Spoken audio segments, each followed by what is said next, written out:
We are tracking H1N1, and health officials here in the U.S. saying it's too soon to know if a one-shot vaccine for the virus will actually be effective. The U.S. is working on an inoculation that requires 2 doses, although China and Switzerland recently announced they may have a 1-dose version. We're told American officials will release their initial results from its vaccination studies and testing later this month. With me now, Dr. Kent Holtorf, who is an expert on infectious diseases. Doctor, thanks very much. We're going to put up on the screen the classic H1N1 symptoms, and I got this from the WHO and the CDC.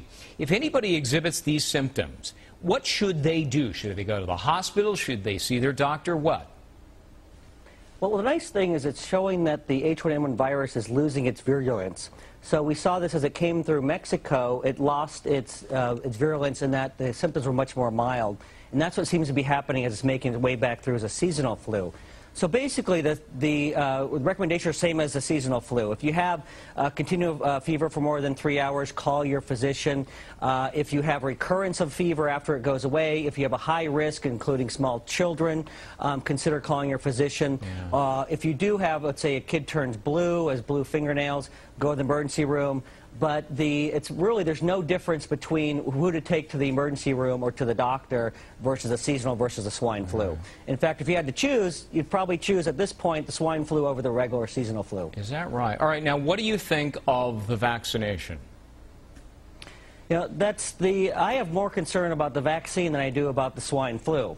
It's been rushed to market. There are high levels of adjuncts which basically make it more potent, so they can, it's kind of an unrefined method that they use. They had to use high levels of these adjuncts, including thimerosal. It's an antiseptic preservative, and hasn't that been linked in some cases to autism?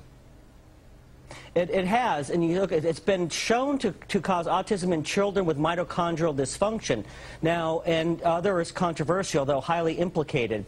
And the problem is you don't know if your child has mitochondrial dysfunction. I also worry about children and people who have blood-brain barrier dysfunction or it's not fully developed, which include children, pregnant women, chronic neurological illnesses, and chronic fatigue syndrome and fibromyalgia. I've seen these people have been devastated by these infections. All right, would you give it to your kids?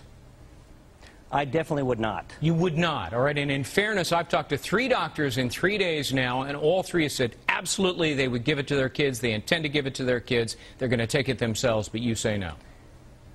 I definitely would not. I've seen it devastate people with chronic fatigue syndrome, fibromyalgia, highly implicated, again, in autism. I think you're rolling the dice. It's a proven neurotoxin. It has 25,000 times the level of mercury than would be considered toxic if it was a food or water. Right. And levels get up, serum levels up to 100 times the toxic level. It's too big of a risk. All right. Dr. Kent Holtorf, an expert on infectious diseases. That's the other side. We've heard both sides now. Thank you so much.